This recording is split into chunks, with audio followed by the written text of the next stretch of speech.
Welcome to Sports from the Couch I gotta say, it's the stupidest thing in sports. with your host, Mike Mercado. Players cannot stand him. Coaches cannot stand him.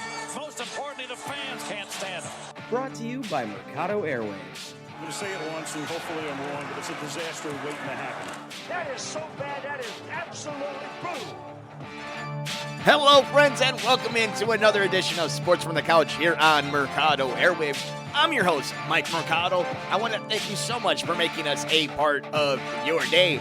On this edition of Sports from the Couch, you are going to listen to our co-host segment over on the Rewind Sports 60 radio show on WCPT this past Sunday. It was a great time with some great people. We talk about the Chicago Cubs, the trade deadline, and the NBA Finals. It is going to be a wonderful conversation that I hope each and every one of you enjoy. But before we get to all that, let's take care of some housekeeping notes. First off, speaking of the Rewind Sports 60, you can check us out over there on the Roku channel over at the Rewind Sports 60. You can also see the video version of the podcast at youtube.com/Mercado Airwaves. And of course, like, rate, review, and download us wherever you get your favorite podcasts at Mercado Airwaves. I'm on Twitter at Mike M Media, Instagram, Mike Mercado Media. You can be interactive with the show on Twitter at Couch Sports Talk and keep up to date with everything we're doing on the network on Twitter at Mercado Airwaves. Like us on Facebook over at Mercado Airwaves. You can also support us at patreon.com/Mercado Airwaves. Become a producer of the network. Get your ad, your sponsorship right here, forefront of the show. And at teespring.com/Mercado Airwaves. Over there, we have some swag you might want to check out. But with that, enjoy our conversation this past Sunday on the Rewind Sports 60 radio show on WCPT 820 AM this past Sunday from 6 to 7 p.m. We will see you right here on Sports from the Couch on the Mercado Airwaves Network. I'm Mike Mercado. Enjoy. Team will just be a memory, and we'll be back to 2013-ish days, I believe. Thinking about 2016 and the fact that their manager is a player that was on that roster, do you think that now this puts David Ross on the hot seat, or do you think he's managing next year? Yeah.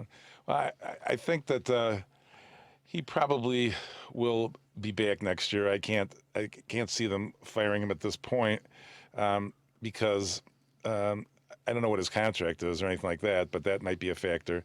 I think that he's liked by by the upper management, and he's sort of a symbol of the good old days when there won't be good old days anymore. So that could be helpful. I'm just wondering if June was a tough schedule for them, and it looked like it was going to start great with, I think, Memorial Day weekend. They had the Padres at Wrigley, and they didn't. That wasn't the one that they swept on. I think they took 2 out of 3, if I remember. But it looked like it was a good start, Right. And then it ends up ending terribly. And now they're in this position. They went from looking like they were going to be buyers at the deadline to sellers just in 1 month. On that road trip, I mean, started out well with the win in L.A., then they lost 3 in L.A., 3 in Milwaukee. But the thing is that they continued to lose in Cincinnati. And Cincinnati's now the second-place team, so maybe that was Cincinnati coming of age or what have you. Mm-hmm. But then Philadelphia, St. Louis, I mean, they really didn't have a whole lot of better half teams after Milwaukee, so that was a little disappointing. I thought they'd turn it around coming into the All-Star break, but they did not.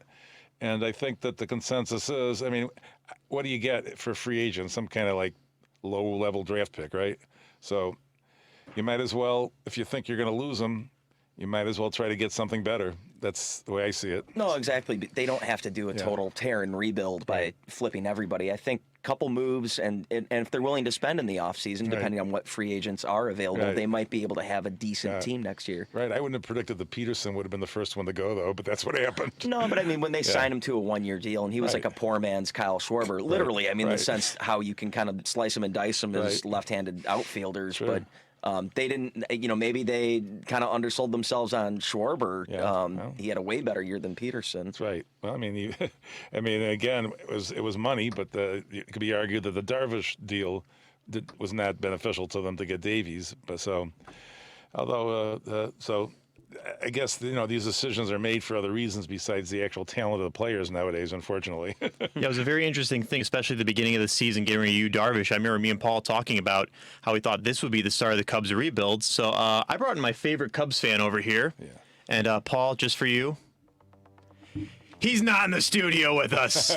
He's not over the studios at WSBC. He's probably sitting on his couch. He is the host of Sports on the Couch, now streaming on the Rewind Sports 60 Roku. He's Mike Mercado. What's up, Mercado? Oh, my boys, gentlemen, and I use that word lightly. How are you on this Sunday?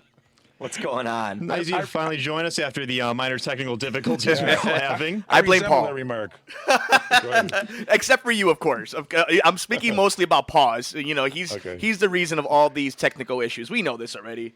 Probably. Don't worry, Paul. We're going to have the last laugh a little bit because right now I want to talk to Mercado, my favorite Chicago Cubs fan, by the way. And pretty much, Mercado, you do this podcast, talk a lot about the Cubs here, and where do you think this team's going? I saw I was listening to the Sports on the Couch, and you said with the Peterson trade, like this is the start of the of the Cubs' selling point. So just where do you think who's next? I guess is probably who do you think the next guy the Cubs are going to get rid of? Is what I'm asking next. It's the $1 million question at this point. It's the most frustrating question at this point. And I heard you guys talking as I was coming in from in the beginning of the show, and you know the first thing about David Ross I think we need to hit on is him being punished for what the front office and what ownership did. Because let's keep it 100 here on the Rewind. You know how we do this, right? Jerry Riles wants us to keep it honest to the peoples of Chicago. This front office told you what this team was going to do, not in the middle of June, not when they were in a winning streak in May. They told you what they were going to do when in December and at the beginning of this winter season, they get rid of Yu Darvish for a bunch of draft picks and Zach Davies. And then they try to spin everything that Jake Arrieta, we can find a way to reform his career. We could give him that rejuvenation that he's going to have. And try to sell Cub fans on the cry-poor juggernaut, the evil empire in Chicago, while on the south side, they are building this team, and they're trying to do it responsibly. I before we even move forward, I want everybody to understand that this isn't just a team that's struggling and needs money. This is a team that still puts 32,000 people in that stadium at minimum. And they're gonna sit there and try to trade a Rookie of the Year, MVP, World Series champion, third baseman. Think about it this way. If the Cubs were a contender, and if they were looking for a third baseman or a left fielder, and I don't know, somebody who's just turning 30, who's been in the MVP conversation, has won an MVP, has gone to All-Star games, good citizen, good clubhouse guy, you would go after him, right? Oh, wait, he's on your roster already. So if you can explain to me a deal that's gonna recharge this rebuild in a pace that's the equivalent of what Chris Bryant's going to give you in the next 5 years, I haven't seen that trade yet. So I guess being heated, I think it's Chris Bryant is the guy who's first on the chopping block. Yeah, I mean, they got traded for Eloy Jimenez, clearly. Yeah, right. And, you know, it's funny you mentioned that because it's kind of the conversation I could see White Sox management and fans having right now is how much are you willing to go all in on this season? If you're looking for somebody, and I know it's for later on in the show when you guys go a little deeper on the south side, but it's something like, let's say Craig Kimbrell, or in the instance for the Cubs when they got Aroldis Chapman, how much are you willing to go in? And then you do something like Jose Quintana, how much are you willing to go in? If you got the opportunity right now to you're going to have to make a trade. You've fallen in love with a lot of these guys. You probably held on to Kyle Schwarber a year too long. But if your justification is that he's maybe injury prone, like who is in this season? You have not been able to give me a good argument, and I'm not talking about you guys, I'm saying the royal you. Nobody's been able to give us a good argument of why Chris Bryant should not get the money he's probably owed, or at least what's reasonable in his stature where he is among the league. But then there's reports coming out that this team is going to extend or try to extend Anthony Rizzo and Javier Baez. Look, if we were doing fantasy baseball and starting a roster on this Cubs team, Chris Bryant's the number one pick time and time again, 10 out of 10 times. I love Javier Baez. He is fun to watch. Anthony Rizzo has been a pillar for this Cubs team. But there is no argument to tell me why Chris Bryant is not priority number 1, 2, and 3 for this rebuild moving forward. Oh, he definitely is, but the X factor is his agent, Scott Boras. I mean, is he going to be overvalued, and do the Cubs really want to overpay for a 30-year-old player? You know, and I guess this is easier coming from somebody who really loves the NBA or, you know, just a lot of different sports where you do overpay for your guys. Superstars do get paid crazy money, and we've seen it in baseball, but the tide has kind of turned on that, right? And I think for Chris Bryant, if you're the Cubs, I think a really good example is what people are using about the Albert Pujols thing. if the Cardinals were the team to have given him that extension, it would have made sense because all his success came from and went to the St. Louis Cardinals, not to the Anaheim Angels of LA and California. That is not what happened there. They paid for somebody else's past success and were hoping for some kind of drop of that. For the Cubs, it's still a young man who you can move around the field. Who knows what's going to happen with the universal DH? You got some wiggle room. And if it's hard to get a guy who's a 5-tool player, who's played 6 positions, who's done all this, yeah, you might have to overpay him. But this is your guy. If you're going to ever overpay for somebody, it's the dude who's been a soldier for your franchise, has been the face of your franchise, has always been the steadiness of said franchise. And it kind of shows, and I don't like using the word loyalty in business or sports, because guess what? Sports is business, but a little loyalty goes a long way. And I think Kris Bryant, from the manipulation of the years to all the way that we're up right now, from his interview with Joe Buck on the All-Star break, it's just crazy to see a superstar of his magnitude. Guys, a superstar as big, an MVP. We've had MVPs in this city. Imagine how they're treating this guy. And it kind of just seems that it's just going to happen and everybody's just going to have to be okay with it.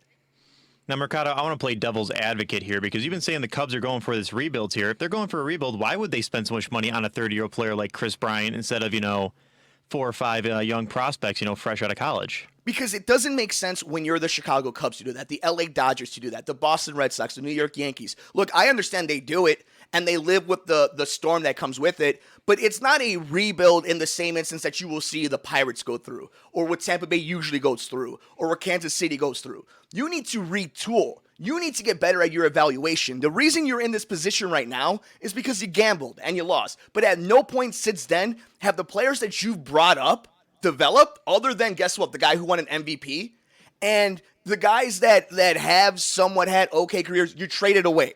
And the ones that have potential. You have not developed, and you have not drafted since. Now, they're replenishing right now. But this Cubs team has no excuse. The same reason that the Dodgers don't have an excuse, you are not allowed to pretend that you're a pity poor team when you're the 3rd largest market and you're selling out that stadium.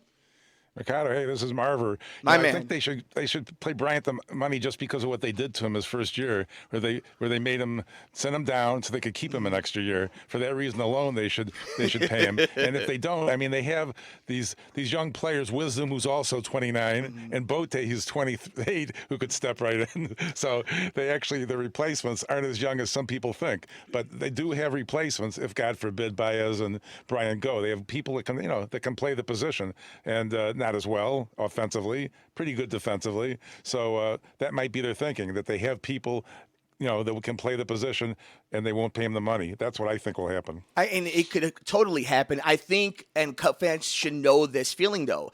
They felt the same way. I think this was the Tribune Company at the time about Greg Maddux. It's like, yeah, you can feel that way. You might have somebody that can be a body in the position that can play third base and might be able to hit a home. But how are you going to replace that guy, that caliber of a guy? Imagine it this way: if Kris Bryant, we wipe away all our memories, right?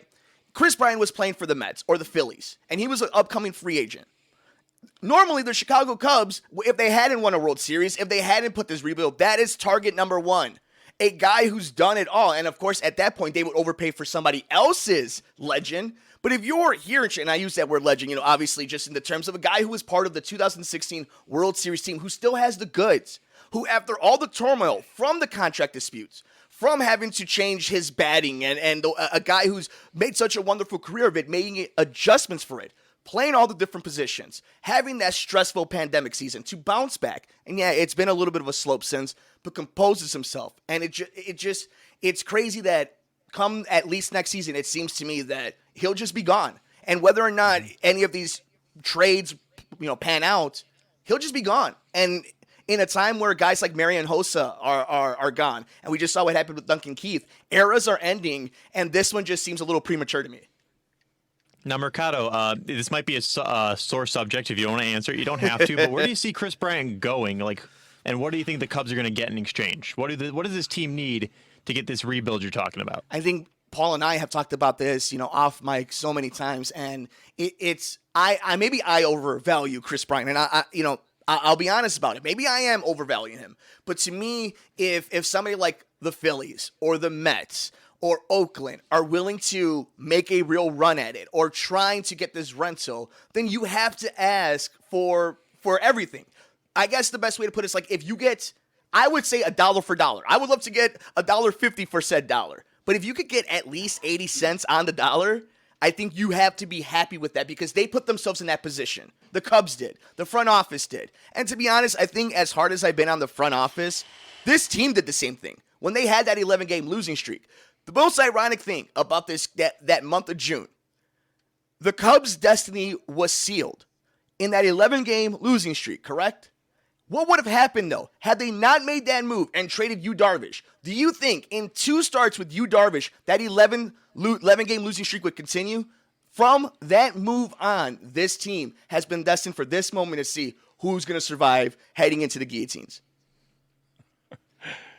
I don't think they'll have, I'm not going to worry too much about Chris Bryant's financial status. He's making $19.5 million this year. So, whatever happens, he's going to be well taken care of. And it's unfortunate that baseball is a business. We're not back in the pre-Curt Flood days where everybody was tied to one team for life. So things have changed. I can remember it. You guys probably don't when there was no free agency. So it's a whole different business now. And it's unfortunate, but for the nostalgia and the remembering the good times. But unfortunately, I would expect that there's going to be mass movements here between now and July 31st. Personally. And I think it's okay for there to be, you need to make moves. It's the same thing we saw with the Blackhawks. They probably were, again, a year too late. Like, you always want to be early. But my issue isn't that they're trying to trade away for a replenish and trying to retool. My issue is the reason they don't want to pay Chris Bryant is because they don't want to pay the money. Now, as much as we don't have to worry about Chris Bryant's pockets, I don't, and neither should you or any of these fans, anybody listening, any sports enthusiasts, should be worried about how much money the Ricketts and the Cubs are spending. They got it. I've spent money on season tickets this year already. I promise you, they're making a pretty penny, regardless, even of pandemic season. This is a team that's renovated a stadium, rebuilt a whole neighborhood, started a brand new network, and they're going to go into next season with Ortega as the face of the Cubs, with Patrick Wisdom, or the guy Chris Bryant who's going to try to help Jacob deGrom win a World Series with the Mets. Like, I just, it's one thing for nostalgia when you're bringing back Derrick Rose for this Bulls team coming up. It's another thing when you're losing a guy who just 6 weeks ago we were talking about in the MVP race. So it's just weird to me. The Chris Bryant thing is weird to me. Not the Javi thing, not the Rizzo thing. That's performance. That's actual injuries that we've seen. The Chris Bryant thing is the one that just smells the funkiest to me when it comes from the beginning of the contract manipulation to, like Paulie said about Scott Boras, to where we're at right now. It's just the weirdest feeling thing I've seen in the Cubs since Sammy's news? Like, this is crazy what's going on. This is an MVP. Realistically, they could get him back, though, if they flip him and he becomes a rental player somewhere else. And the goal is, I guess, if you're able to flip him, you got to go and get something worthwhile. And I think with the Mets, you might be able to get Matt Allen. They just drafted Kumar Rocker, who's a little bit older than Allen and a little bit closer to the show. Allen just had Tommy John surgery this year.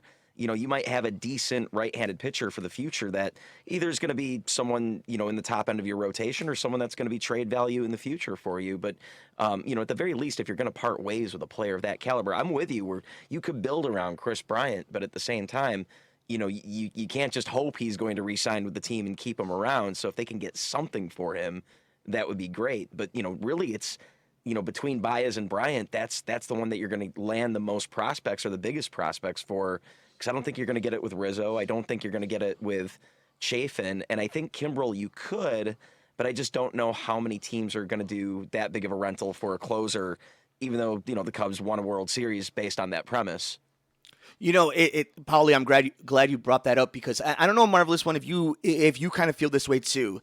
Even with all things being equal, right? I do think Chris Bryant is willing to talk business. But with that, I don't know if the vibes are the same of, let's say, Aroldis Chapman, right? When the Yankees made that move and they traded Chapman to the Cubs, everybody fully knew that this was a rental and that Chapman was going to head right back to the Bronx. I don't know, and speaking just as a Cub fan and as a baseball fan, I don't know if the vibes are the same. I think KB would listen to the Cubs, but I don't think there's a preference in that sense. Like he's gonna, okay, yeah, I'll go play somewhere else, and then, yeah, let's talk, Jet. I think it's, you guys let me go and let me see life outside of Chicago. Let me see life outside of this clubhouse in Wrigley. Let me see life outside of the Brizzo moniker, and let me be my own man. Like, he might just stick to it, boys, and I think that's something we need to prepare for as well is, okay, let's say best case scenario. You trade him, you get a haul back, right? And then you go to free agency. You might have a chance at the table with him. Or he sees how wonderful another team is and how baseball is international. You don't need to be in the third largest market, especially if you land in New York, to be a big impact. And this is a dude who's going to end up being in the union, probably a union president one day. This is a guy that was forced in that position because of this front office and ownership. I don't know if there's the same vibes for Kris Bryant to want to come back if he actually hits the market one way or the other. Which leads me to believe that that's their best trade value, their biggest trade piece. They got to get rid of him. That's just I know, it. but they put, and the thing is there's no one else to blame but ownership and front office. I know we can always say the player plays his role in it. Absolutely, I get that. But with Baez, I don't know if you'd heard about the report. Buster Olney was saying a couple months ago that before 2020, reportedly the Cubs offered Baez a contract somewhere in the range of $180 million. Mm-hmm. There's no way he would be offered that today. There's no way he'd be valued at that today. So he kind of bet on himself and lost. So it's not like the organization has been totally lowballing these guys. I think the entire time the organization kind of knew where they were valuing these guys, but I think they really whiffed on Kris Bryant from start to finish if he leaves the team this year. Look at the way that the Sox are doing it right now, especially we just saw with Lance Lynn. They're getting these guys, and like they're not making these crazy max extensions, but they're extending their guys enough. Well, they're giving themselves. But we should note right away though that they bet on Eloy Jimenez and Luis Robert before they even stepped foot in a major league stadium. I mean, that's but that's something that the Cubs were nickel and diming Kris Bryant by extending him. If we hold him 2 more weeks, we get that 7th year, and now we're in that 7th year, and they're debating about which team would be best for him to go to. And that's why, to me, maybe we could be hopeful. And if you're a Cub fan, even if you're a baseball fan, it's good for baseball for Kris Bryant to be playing for the Chicago Cubs. It's good for them to have a star somewhere in this league, whether or not he's the 3-time MVP or Mike Trout. It's good for the Cubs, for the North Side and the South Side, to have good baseball players, like marquee guys. And right now we're in a weird moment where they've put themselves in a position where imagine if the Cubs were good right now, like really good, like what would they be doing? Like, what could they be doing? They allowed themselves to get into this position. I really want to know. There's going to be a day where somebody in this front office is going to write a tell-all book. And I want to know what this team, their mindset from the 2020 pandemic season to right now. Where the philosophy changed? Where the disconnect happen between Jed Hoyer and Theo Epstein to ownership? And where it all just got a cloud? When did it become much more of a Ricketts ownership of a business opposed to Tom Ricketts, where he met his wife trying to bring a championship to Chicago? It may be hyperbolic, but I do think at this point we've seen the writing on the wall. And this is a team that's transparent. Again, I may be very cynical about it, but to be fair, Jed Hoyer and Theo Epstein, as the guys in charge, have been very transparent when it comes to speaking to the media. Jed Hoyer straight up told you things changed after May. Things changed after that losing streak. But with that, he was the one that made the roster. He was the one that got the orders. So, I don't know. Marvelous one. I mean, at this point, I don't know how you think the vibes are, but I don't know. I think the vibe changed dramatically after June 24th. Riding high, first place, no-hitter combined, even though, and wow, the Kimbrel didn't even know they had no-hitter. Okay, so then the 11-game losing streak, I think that will always be the point in which the philosophy changed, because now I think it's 9 games out now. So, I mean, they're not going to win the division. So, therefore, it's a different mental approach than if you're leading the division at the All-Star break. So I think that, unfortunately, was a critical determining factor. No matter what management had in their minds before, in their minds now, unfortunately, for those that have nostalgia of 2016, it makes sense to make some moves now. It does make sense, Marver. Mercado, I don't know if you've seen this in the studios here at WCPT in the office. The Cubs, they were so nice. During that 11-game losing streak, they donated the W flag to us because they weren't flying it anymore. Well, all right, that's a little dig at me. So one day, just really fast story time with Uncle Mike. So one of the promotions boys, Nikos, you can hear on this very station throughout the weekend, he brought in a nice little White Sox banner, right? I walk out of my office, I see this big White Sox banner, and the mature adult that I am, right away I went on Amazon and ordered a brand new Cubs W flag. And I think since then, they've been really bad. So we'll see if maybe you could blame me on that one. Because you actually did buy the actual W flag, Mercado. From they can't Wrigley. fly it anymore. Yeah, well, Ricketts are looking for so much money. They're penny pinching so much. They asked, I gave them $5, and Tom was like, "Thank you very much." Mike, I think to answer your question, when did ownership really shift into cruise control for their bottom line? I think it was the 1-2 punch of winning that World Series early on, maybe slightly earlier than expected, the plan, and then fully pushing back the expiration date on Wrigley Field. Oh, yeah, I mean, I think it's the same thing that happens with the Bears. Like there's just this weird aura that's going around right now with business and sports. And I understand with what's going on with the Bears and how the NFL has grown so much. What I just and it's funny how you bring this up about the Ricketts, and you're going at a team right now that, let's say this rebuild they don't hit. Because look at the roster. Albert Almero not on the team. You look at Ian Happ. Again, nostalgia true. These guys were part of a championship team. But what if this thing doesn't get better right? You're gambling on making sure that you scout correctly, you draft correctly, and that you bring up guys the right way. What is this ownership going to do if Cub fans that they've helped smarten up decide not to go to Wrigley Field anymore? That they see that a team that's going to win 70 games, 71 games, going to be under 500, fourth in the NL Central. What are they going to do with that entire neighborhood, with that renovated stadium that they put a lot of money into, a brand new network that was a pain in the butt for a lot of people just to get, and for some people that still don't have it? What are they going to do when they can't have that same roster that in 2016 won a World Series, and they knew that was broken in 2018? How long do you think it would take to deteriorate to that level, though? I mean, we're looking at it right now. I mean, what's going to change on this roster? People are still showing up. I mean, fans-wise. Okay, fans-wise. Yeah, it's well, I knew just you were kind of saying, what would the neighborhood be like? What if that product isn't? Mm-hmm. I just think it's always going to be.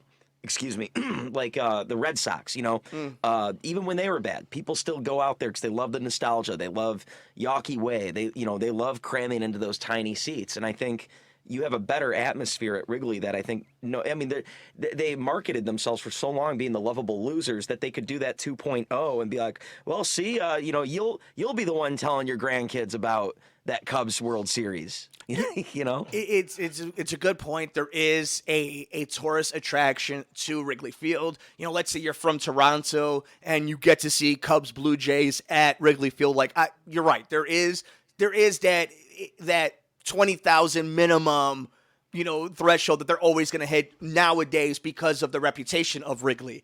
But what about the big picture of it though? What about ratings? What about sponsorship? What about, let's say, partners at CBS or at this point, Odyssey here locally in Chicago? What happens when you may be able to get people into the stadium and to buy a beer here or there, but when every other product that's being consumed by your diehard fans isn't, where it used to be? How many people are truly watching Marquee Network right now? There you go. Yep. Yeah, Marquee Network needs to definitely factor into that because I think that they bet against themselves on that one, and it just hasn't panned out yet. It's like the Dodgers, and this is the difference. I forgot who wrote it. It was a wonderful piece, I believe, on The Athletic, and it's basically the difference of the Dodgers and the Cubs. And this is why it frustrates me so much when it's a financial thing and not necessarily a scouting or talent thing, because the Dodgers have done both. They've scouted and developed while paying Major League Baseball players. And yeah, they've won a World Series, but they've been in it and they're continuously in it, even with a killer division. This is a team that we're all still saying, yeah, they could be there at the end of October. You're not the Pittsburgh Pirates. You're not Milwaukee. It's not my money, and I understand it in both directions. It's not my money, but you are the Chicago Cubs. First, their city says it all. Chicago, right there alone, it eliminates you from being a third market team, a lower tier team. Now, if you're the Sox, sometimes you can make an argument about it because we know who the ownership is. But when you have that Cubs after Chicago, there is no room for excuses from any person in Chicago, whether they're wearing black and white pinstripes or blue and white pinstripes. It doesn't matter. I'm still chuckling. You're talking about the people from Toronto watching the Cubs at Wrigley Field. They can't even watch them play in Toronto. Oh, no. Oh, no. July 30th, I know. Don't do them like that, Marvelous One. Oh, no. Hey, we should know, too, about July 30th. That's the true trade deadline this year since it falls on a Friday instead of a Saturday. So it's coming a little bit closer to Christmas Day for big baseball transactions. Yeah, no Cole Hamels type of trades, no Justin Verlander type of trades, and that's what makes this even more stressful, not only for the front office, but for, I guess, Cub fans, is that we know that there's the quote-unquote doomsday clock for this team, this core, and you know, we say core, and this core's already been kind of torn apart little by little, but we do know the expiration date, because it's at the end of this month. And if nothing happens, if at 3 p.m. that day, nothing happens, then what happens the rest of the month? The rest of the month, no matter how bad this Cubs team may be, no matter how good they may end up being, no matter if they go on a nice run and they miss the playoffs and they make things interesting, all the best case scenarios, all the worst case scenarios, the only conversation will be, if they don't trade Kris Bryant or Javier Baez or Anthony Rizzo or Craig Kimbrell, will be, who's coming back? What are they going to do? How much are they going to offer? It will be the only story for this Cubs team. So this is only one half of what's going to be a crazy 2021 Cubs season that we're all going to be talking about the turning point of this franchise that was a perennial winner.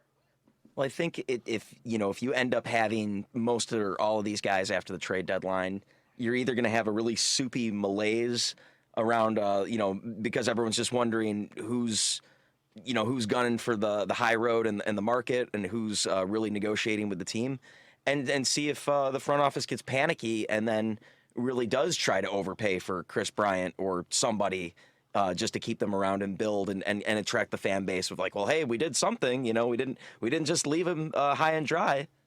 And I think for most Cub fans, it's gonna be an interesting mentality shifting for Cub fans when you think about how they've learned so many tournaments from 2011 all the way till now, how smart baseball fans in the city have become. Whether you were a diehard Cub fan and listened to every word of Theo Epstein, or you were a Sox fan just kind of looking in and listening, overhearing what was going on, baseball got a lot smarter when Theo Epstein, Jed Hoyer came into office and started rebuilding this Cubs team. And it's going to be really interesting to see what happens if they do give contracts to some of these guys, if they do extensions, if they do trade away, who they trade for, where are these guys ranked in the prospect 100? Like, a lot of these things Cub fans now know. Cub fans understand it a little bit better. They're more ingrained with it, especially diehards. We all know that baseball, unlike some of these other sports, the niche of it makes it so much diehard for the diehard fans. So people are going to know these guys. And that's what I want to see. If they do give Kris Bryant a crazy contract, whether I agree with it or not, whether you agree with it or not, whether anybody does, what are Cub fans going to think about it? Are they going to turn on him? Do they agree with him? Where are Cub fans when it comes to their how they feel about Kris Bryant? Do they feel better about having Javier Baez as the face of the franchise for the next few years? Do they think it's Wilson Contreras? I think it was telling when you saw Contreras make those comments before the All-Star break, and then Kris Bryant's interview with Joe Buck during the game, just kind of where this team is at. And even how David Ross responded to it. There is a disconnect. There is some kind of division in the locker room. Whether it's little, whether it's big, that's not up for me to say. But you can hear it in their comments and what they say to the media. So obviously something needs to change. But, so do you think that would make the front office panicky to sell before the deadline then, rather than panicky to bring anyone back after the deadline? I think the Jock Peterson trade is the wild card in all this, right? Like, was he the easiest trade piece? Was he the one that they were just the least amount of? Let's talk about who they got for him, because it's like that should at least be an indicator of what this is supposed to look like going forward. And they get Bryce Ball, who just turned 23. He's a first baseman, so it makes you think, well, what does that mean for Rizzo if you're talking about a guy that is about the age of somebody that should be making their debut soon? He's definitely a guy that got affected by the lack of a minor league system last year, and he's struggled this year. But he's expected to debut in 2023. But in the Cubs' top 30 prospects on MLB Pipeline, guess where this guy ends up in that list of the top 30, where he slots in now that he's a Cub? Now that he's a Cub? Yeah. So I will put him at like 12? 29. Wow. Okay. 6'6", bats left, throws right, on base guy. He really can work a count, and kind of like the Yasmani Grandal, low average, high on base this year. So I wonder if this is a case where this is an indication of what they're thinking moving forward, or if this is somebody that they think they can retool and put somewhere else, if they know that they're going to go DH at some point. Like this is okay, where here's another one. Okay, so Rizzo, of course, we talk about where does he belong. Today the Cubs claimed Frank Schwindel from the A's off of waivers, and the guy, a cup of coffee here and there, I think, with a couple of different teams. I think Kansas City and Oakland, only a couple dozen games, but still, I mean, that kind of makes you kind of scratch your head a little bit and wonder, well, are they really looking at having a guy, like Schwindel, come up in case Rizzo gets dealt in the next couple weeks? And I guess here's the question, right? What team needs an Anthony Rizzo? What team wants an Anthony Rizzo? Where can Anthony Rizzo go that an organization is going to be able to utilize him? Because here's the thing, right? He's a first baseman with bad back problems, right? And we've seen, I think Rizzo, again, one of the pillars of this organization, but he's somebody who I think you've seen the better days of. Now, he could still be a nice player, a good player for the Cubs or someone else, but I wonder what's the value of Anthony Rizzo if you're talking about a rebuild that's going to be hurried, that you're going to get top-tier prospects. I think that's the issue maybe that none of us want to be honest about, or that we've just kind of tiptoed around, is it's a little too late now that you're getting rid of these guys to expect any type of value, and especially with them not being healthy, not having the greatest of seasons, not having great moments. Like that to me is also a miscalculation from both front office and from ownership, is that 2021 was not the time to sell on this team if you were thinking about a true rebuild where you were going to get value. I think, and I don't know how you guys feel about that. I never want to see a team throw up the white flag, right? Like, I don't want to see anybody give up. I think you should be both investing and retooling, scouting, developing, having superstars. But they made their choices. So I don't know. Maybe it's just me, but if you were going to be doing this moves, and we're talking about Anthony Rizzo being moved, what's the value of that? You're talking about getting a first baseman who, that's all he's going to be. If he's going to develop, it seems like it's just going to be a hitting first baseman. You're not even getting a guy who's probably going to be on the field for you. It's weird to me. It's just, I don't know. How do you guys feel about that? That I'd be trying to wrap my head around that one, that maybe we're just a little too late if you're the Cubs front office for this. All right, closing thoughts here. Paul, I think we should shut up and let the two Cubs fans. Yeah. Marver, by July 30th, what do you think the Cubs are going to do, and who's still going to be there? I was going to make one point. I mean, the last two World Series champions, you have the Dodgers, you'd have the Nationals, and the cheating Astros, and then even going back to the Yankees. I mean, the Yankees, looked like they might be a team a few years ago that were going to be consistent winners. So it's not easy to handle this in the era of free agency, but I believe that they will, based on their current position in the standings, make multiple moves with one, two, or all three of the players we keep mentioning in this conversation. And it's just the way it is. Baseball is a business. And the Cubs fans will have to go back to the days where they're 30,000 people, lovable losers for a while. It happened. It happened in 2011, 2012, whenever. And so that's the way it will be. And perhaps they'll get lucky again. It's not always skill that gets you the win. It wasn't that Bryant was going to be good and that Baez was. You never know. So, and they trade away some great players to the White Sox too. So it's not a magical formula at all, but they will be making moves, no question. All right, Mercado, where do you think the Cubs will be July 30th? They'll be making moves. They'll probably be in the same exact spot they've been this whole run. I think they will resign Javier Baez. I do think Chris Bryant will end up probably in Queens, will end up in a Mets jersey, and yeah, we'll see. We'll see if it's a quick turnaround or if this is something that they miscalculated and it'll be a long time before this team is going to NLCSs and playing for division titles. It's going to be a very interesting season out there for the Cubs. But on the south side, me and Paul we'll be partying hard. You guys can join us if you want to. I can use some love days. I don't love this, but right now there's another final we need to go on to sports. That's the NBA Finals, and as I've been making it clear here, I like the Suns, but it seems every team I like in the NBA Final has just been, and the NBA Championship, Finals, has just been losing. So maybe I shouldn't be saying the Suns, but I brought an expert on here. We got a good friend of Rob's Two Sports, Rob's Two Cents, on the Rewind Sports 60 Roku. Rob, how you doing today? I'm all good. Devin, how you feeling, brother? A little tongue-tied. Other than that, we're doing great here. So last night, the Suns... Glad to have you. So last night, the Suns were starting to look like the team they were at the beginning. That 2-0 lead here. I'm like, all right, Game 3, here we go. Okay, they lost Game 3. Game 4, here we go. And then Game 5, I'm like, here we go. And again, we go here. So I'm curious, do you think we're going to make it to 7 games? I think so. If we look at Game 4 and Game 5, there's really no one to blame. Milwaukee just simply out-hustled the Phoenix Suns.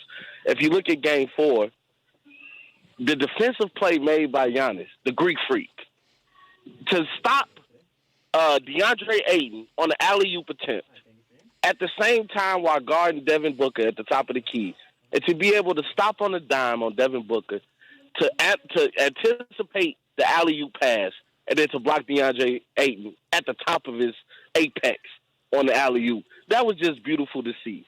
And then you look last night at Game 5. Drew Holiday, another defensive presence on the court, making life tough for Chris Paul, for CP3, for the point guard. He double-team. He sees that Devin Booker is about to go into his move, and Devin Booker spins right into Drew Holiday, and then Drew Holiday grabs the ball and then throws another alley-oop to Giannis Antetokounmpo. And it's just beautiful defense being played by the Milwaukee Bucks right now. But I do believe Phoenix is going to have that urgency, have that get it in them, and they're going to be able to pull out Game 6. But right now, Milwaukee looks like they're outclassing the Phoenix Suns.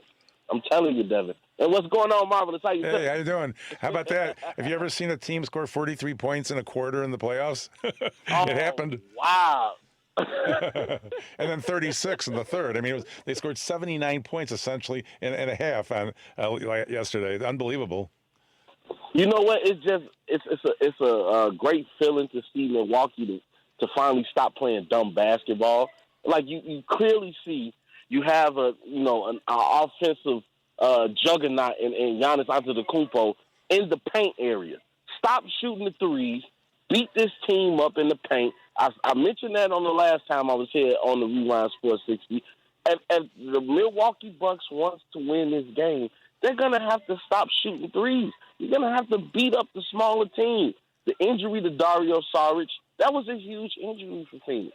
Now you only have DeAndre Ayton. He's the biggest guy on the court, and he's trying to stop Giannis. And Giannis hasn't had a great game against DeAndre, but against everybody else, Giannis has stood supreme. He's finally stopped taking those three-pointers, only shot about 4 3-point shots in the last 2 games. He's realizing my bread and butter is in the paint. Beat this smaller team up. Get DeAndre Ayton in foul trouble, and we're going to beat everybody else up. I'm telling you, man. Rob, let me ask you something. Good to talk to you, by the way, my brother. Let me ask you this. The Bucks definitely overpaid to make sure that Drew Holiday and what Drew Holiday brings was going to be on this roster. With that, the impact of Drew Holiday. How can you explain? We've talked about it the last time we were on here that his play trying to match a Chris Paul. Like, think about what that matchup problem is. At this point, Chris Paul chasing his biggest moment, his lasting statement in the NBA. The impact of Drew Holiday putting right next to Giannis. How big was it? Little did we know how big it would be this deep into the NBA Finals. Hey, I'm glad you asked that question, and great to talk to you as well, my brother. Let me tell you something. I've been screaming since the incarnation of Rob 2 Cents, which you can check me out on YouTube, Spotify, iTunes, by the way, and also on the Rewind Sports 60 Roku channel. Drew Holiday is the most underrated player, underrated two-way player in the league. He gives it to you on both ends. So Milwaukee understood we're going to have to pay to get some talent on this team. And they bring in the Drew Holiday, and yes, he's been up and down offensively, but the job he's done on Chris Paul, taking Chris Paul out of his game. We saw in Game 4, Chris Paul has 5 turnovers. Now, he bounces back in Game 5, only have 1 turnover, but just making life tough, gets the key defensive stop in Game 5 at the end of the game, snatching the ball away from Devin Booker, and then giving it to you on the offensive side to give Giannis the assist, giving him 13 assists on the night along with 27 points. Drew Holiday has been truly a sight to see in this NBA Finals. Yes, we know some games he'll go 4 for 20, but Drew Holiday is going to play defense. He doesn't just rely on his offensive skills. He is NBA All-First-Team defense this year, baby. So if you're looking at what the Bucks need to do to finish off this series, is it contain Devin Booker, or is it to continue to frustrate Chris Paul? Because look at it, all of a sudden, I love Chris Paul. All of a sudden, he's looking a little old. He's looking a little beat up. So where are they at now? Do you go all in and try to stop a Devin Booker? You allow DeAndre Ayton to do his thing. Do you allow Giannis to just kind of go become his free man? Where are you right now thinking of how Milwaukee can finish this off? Because I don't think Milwaukee wants this to go 7. I think Milwaukee wants to end this series now. We're talking about all this, and we literally thought that they were going to amputate Giannis's knee. This is how crazy this man is. So where are you at thinking matchup-wise how this series needs to end for Milwaukee? I'm going to tell you like this. Milwaukee does not want a Game 7. You do not want to give Phoenix any confidence. What you want to do is you want to contain Chris Paul. Devin Booker has had back-to-back 40-point games, and they lost both games. What you want to do is contain Chris Paul, because what's happening right now is Giannis is playing out of his mind right now, and Chris Middleton and Drew Holiday are following suit. Giannis has help.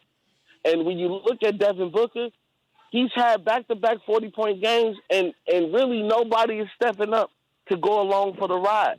And that's because of the defense that's being played on Chris Holiday. You're not going to stop a great offensive threat like Devin Booker.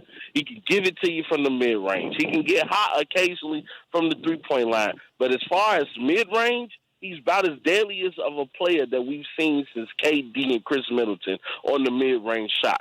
He can shoot the ball from the mid-range. But if you stop Chris Paul, if you get him to become a turnover machine, as he's been for at least 3 games out of the series, you're going to win. And the Milwaukee Bucks know that. And they're going to keep playing Drew Holiday on Chris Paul because he's going to play him 94 feet of the floor. He's not going to let Chris Paul get comfortable. And we've seen Chris Paul just make costly turnovers after the defense played by Drew Holiday. So I believe right now, I want to see this go to Game 7, but if Chris Paul doesn't find an answer, in which I believe Phoenix should let Devin Booker run more of at least be more of the facilitator, because right now Drew Holiday is picking up Chris Paul the moment he touches the ball. I think Milwaukee will end this on Tuesday. I'll tell you why. I think that the Greek Freak can own the paint, but you talk about three-pointers. I mean, there's nothing wrong with Pat Connaughton and our friend Bobby Portis from three-point land. Wow. And even Lopez. I mean, as a threat, look at the old days with the Bulls with Kerr or Paxson. Yeah. If you have the three-point threat, you have to guard that too, and that will make the Greek Freak even more impressive in the paint. Yes, and not to mention, as I mentioned again, the Phoenix Suns are not going to get any bigger by Tuesday. Milwaukee understands it's bread and butter. It's to beat this little team up in the paint. We're going to get our open threes. I'm glad you said that, Marvelous. Got to give a shout-out to the others. Bobby Portis and Pat Connaughton has had a great series. I mean, Pat Connaughton making those offensive rebounds, getting those important boards, making those important threes. Bobby Portis just simply out hustling everybody. Shout out to Bobby Portis, former Chicago Bull. Glad to see him doing this thing in the NBA Finals. Right now, Milwaukee is looking good. Let me ask you boys something as we kind of finish this up, and the NBA Finals end, right? It's over. One of these two teams win a championship. Let's go around the room. Right. Which of these franchises gets back the soonest? Because I think this is the last time we're going to see both these teams not only face each other, but the last time these two teams might make the finals. So with that, which one of these teams makes a finals next?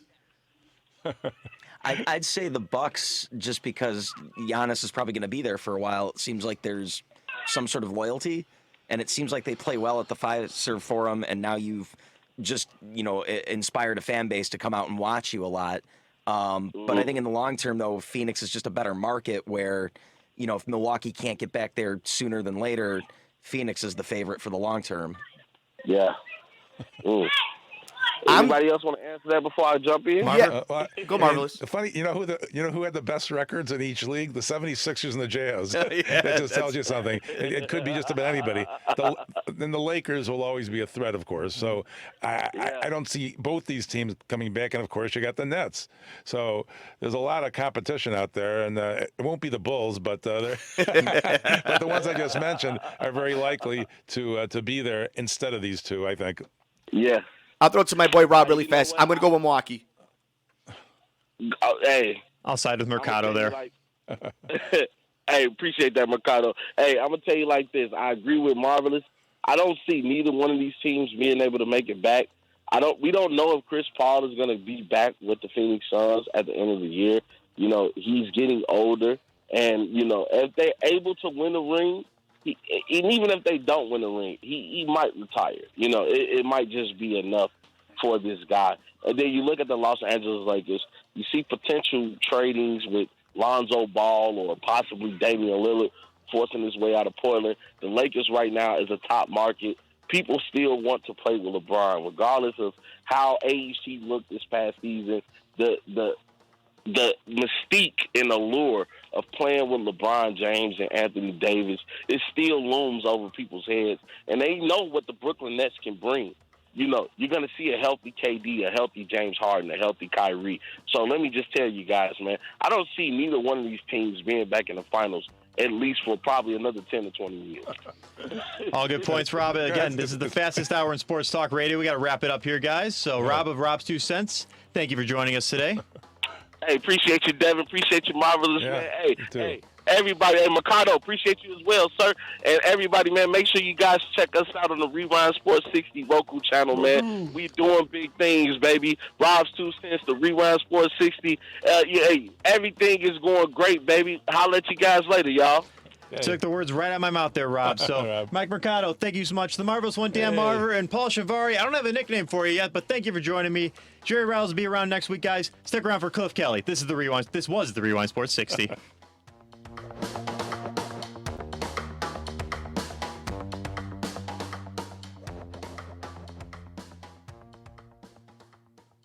And that'll do it for us on this edition of Sports from the Couch here on Mercado Airwaves. Thank you so much for making us a part of your day. Thank you to Jerry Riles and, of course, all the boys over at the Rewind Sports 60, Paul, Devin, the Marvelous One, of course, Rob.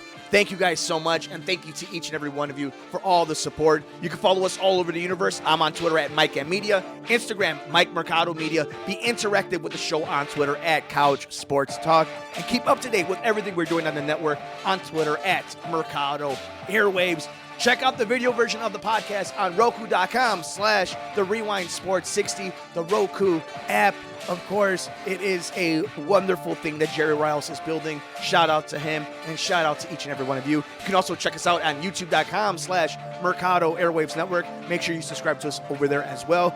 And subscribe to us wherever you get your favorite podcasts at Mercado Airwaves. Patreon.com/Mercado Airwaves. Teespring.com/Mercado Airwaves. And of course, you can keep up to date with everything we're doing by being the best that you be, and by listening, supporting all of the venues that we are doing here. And we have an email for the mailbag, sportsmercadoairwaves@gmail.com. We love you. Enjoy the rest of your day. Take care of yourself. Take care of each other. Enjoy all the games. We will see you next time here on Sports from the Couch on the Mercado Airwaves Network. I'm Mike Mercado.